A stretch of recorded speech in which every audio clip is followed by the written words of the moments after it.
What's up, and welcome back to the Down in the Dirt podcast, where we are getting dirty, talking baseball, and I'm your host, Carson Lee.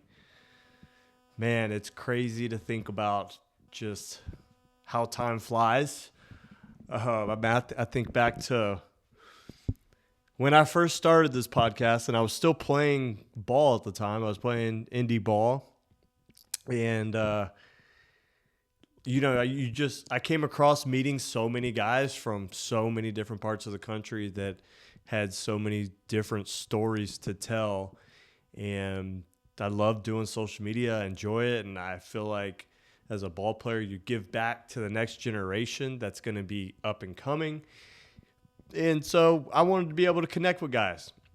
And that was my reasoning for starting a podcast way back then and going as many episodes as I did and continue to do it. We ran into COVID, and once COVID happened, I was fortunate enough to have this opportunity to start my own baseball academy, my own travel organization, select organization, whatever you really want to phrase it. For me, it's a baseball academy because I want to teach guys the ins and outs of how to be a ball player, how to learn the game, how to be a better ball player, how to go through the grind, how to deal with adversity, and from my standpoint, to guide them through high school to get to college and play college baseball. And so that's, to me, what it's about. And, I was able to start this in January of 21. The OPA Jays, 1% Academy Jays, the mindset, we're getting 1% better. And I guess when I first started it, I didn't think that was going to be the quote-unquote end of my career. I've never said the R word, but it really led to me essentially being done playing. And, I played 2020 in one of the COVID pod leagues, and I was able to play with Brandon Phillips, the most notable person, but like 7 or 8 other big leaguers that were in the league.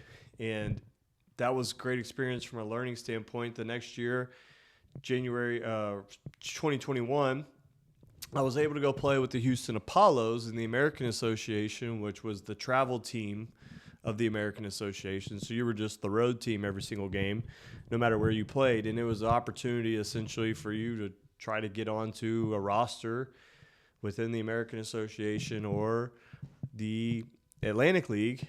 And it didn't last very long, got banged at the very beginning of the season. And so that's when I came back home. And my team that I had started, I came back and basically stepped in as the coach, and which wasn't really the original plan, but that's how it worked out. And I've always kind of thought to myself that things happen for a reason. So I had a great first summer. And I realized 2 things. Not only how much I loved coaching the game, but also as a coach, the stuff that I saw, how much more of a better player that it made me, because I learned the game while also coaching the game. And so the next year, I wound up not getting a signing during the offseason. I didn't sign with any professional team. There was interest to be able to go overseas, but again, now that the organization had started, I didn't really know if that was feasible. Did that second summer, had 2 high school teams this year. The organization had started growing at this point. I had 4 total teams. And the end of that summer, we were playing in Florida, a tournament in Florida. That's how we ended the summer. I drove from Florida all the way up to Pennsylvania, played for about 6 or 7 weeks in a quote-unquote free agent league. That's what it was. The guy that I used as my manager and helped me get my agent, essentially, not a manager, but also helped me get all my contacts and connections in indie ball. He was running a free agent league, which was a playoff of the COVID league we did in 2020, and he did it at a minor league stadium And essentially guys that would get released, they'd come here and play, and then he would work to get them signed. They'd get signed, they'd leave, and they'd go. And that took place all summer. So once I was finished coaching, I went up there to go play. Not only to try to get picked up to go finish out somewhere, and hopefully maybe that meant having a contract the next year, but at the same time, in the back of my mind, I kind of knew that it was also possibly one of the last real opportunities I was going to get to go play, just because I could see the writing on the wall of where the organization was going. And that next year, it blew up. And let me tell you,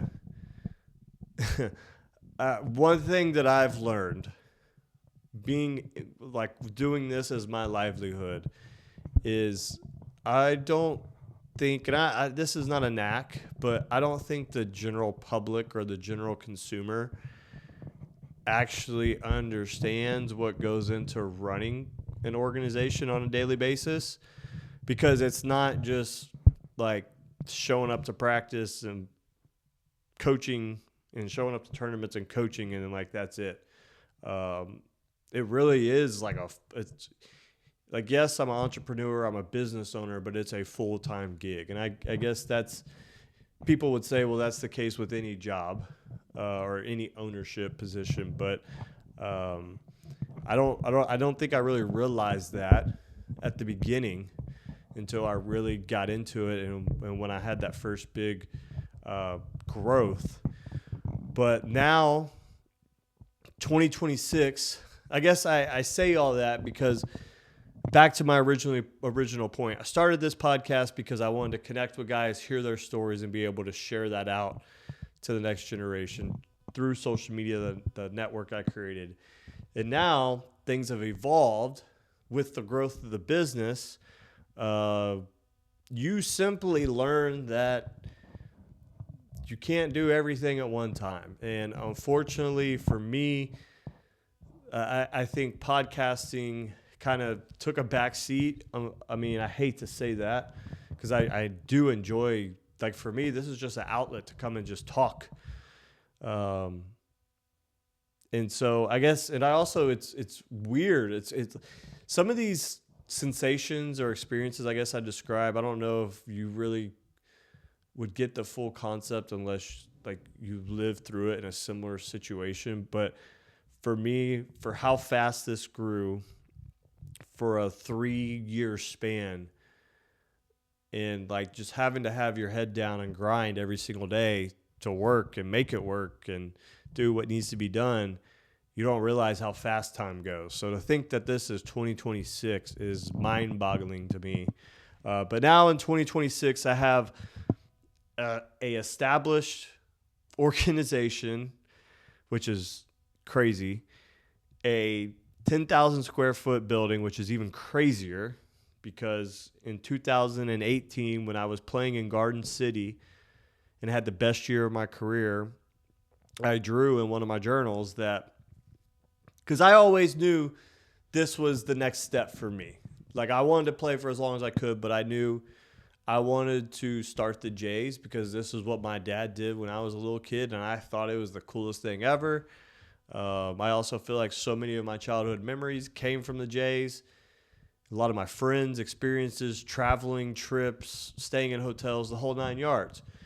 So I always knew that after playing, I wanted to get into this and do this. And I'm fortunate enough that what I put on the piece of paper that year in 2018, or actually this was 2019. I have my year wrong.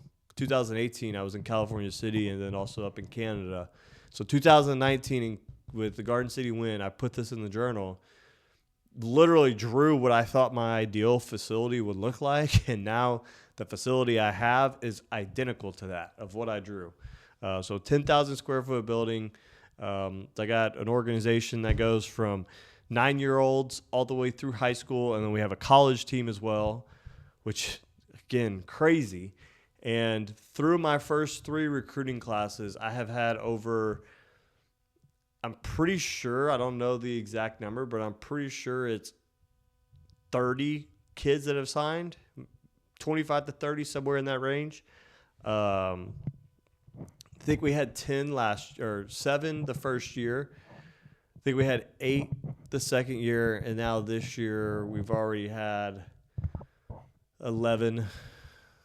I want to say off the top of my head.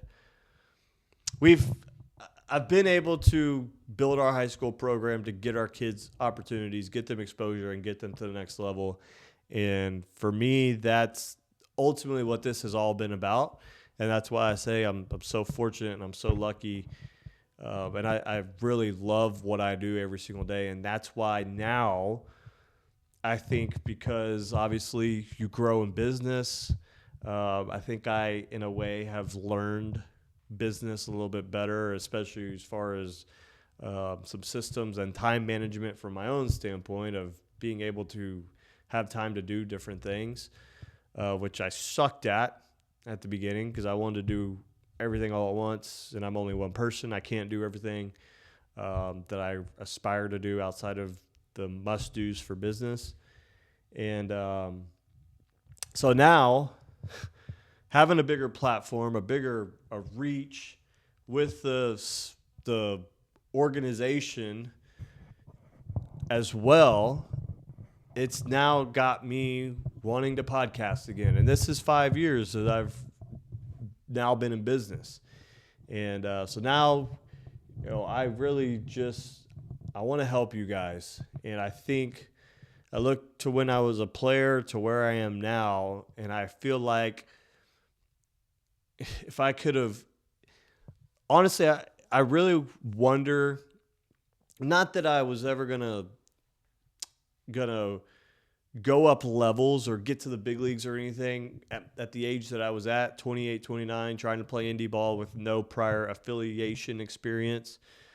But I do wish I could play a season knowing what I know now from having to coach and be on the other side, and just play a season and just see what that performance looked like over the course of a year, because I feel like I've learned the game so much more. And I always considered myself a high IQ player simply because of my junior college days, which, if you haven't heard that story, we'll make that a podcast episode. But now I want to give all that from the recruiting side, which is ever changing every single day. And the more and more I talk to kids and other parents, there's a lot of bad information out there, and not even, I guess, bad, just misguided information out there of how to get to the next level and what coaches are even looking for nowadays, because the transfer portal has changed everything. And that's a big one for me, but even just how to completely be a ball player, because kids lack baseball instincts. That's what I see. Baseball instincts and baseball IQ. Those are the two things that I feel like it doesn't matter what age I go out and watch or help coach, whether it's 12-year-olds, 14-year-olds, or literally varsity high school, just the instincts to play the game, they're not there. And that's not a knock on anybody, but it's more how do we get kids to be back to being instinctual ball players instead of being robots on the field and chasing all these metrics that, in the end of the day, they don't mean anything if you can't be a consistent baseball player on the field.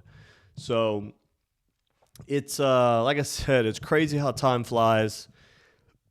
Like I said, 5 years in business running the Jays, and 4 years removed from playing, which I'll tell you guys a quick funny story before we wrap this up. We have one thing that we've done with the Jays, and I'm not going to spill all the details, but we have our own league that we play, and for me, it's a way to get kids exposure, get college coaches out there, which we had 11 out this year. But we did an all-star game at the end of the year, or into the league, and I played in it. And my second at bat, I hit a bomb, like a absolute nuke that went probably 400 feet. And I mean, of course, the kid's giving me shit that, oh, well, you hit it off a high school kid, and he's only throwing 60 miles an hour, whatever it is. But my thing that I told them is, yeah, sure, but at the end of the day, you still have to get in the box, and you still have to hit the ball over the fence, be on time, make contact. And I didn't see anyone else hit a home run that day. So that's kind of, I guess, what I mean, that as a coach, I wish I could go back and just be able to see how now things for me would transfer as a player. But I want to help you guys get better at baseball. So if you aspire to be a college baseball player, play the game at the next level, or someone that's what their dream is, then share the podcast with them. That's all I got. I'm just gonna randomly record. I want to get back in the flow of doing this. So when you guys see an episode is up, then it's up, and we'll get to rolling. But I look forward to talking with you guys, sharing some knowledge. Thanks for getting dirty with me. I'll talk to you guys next time.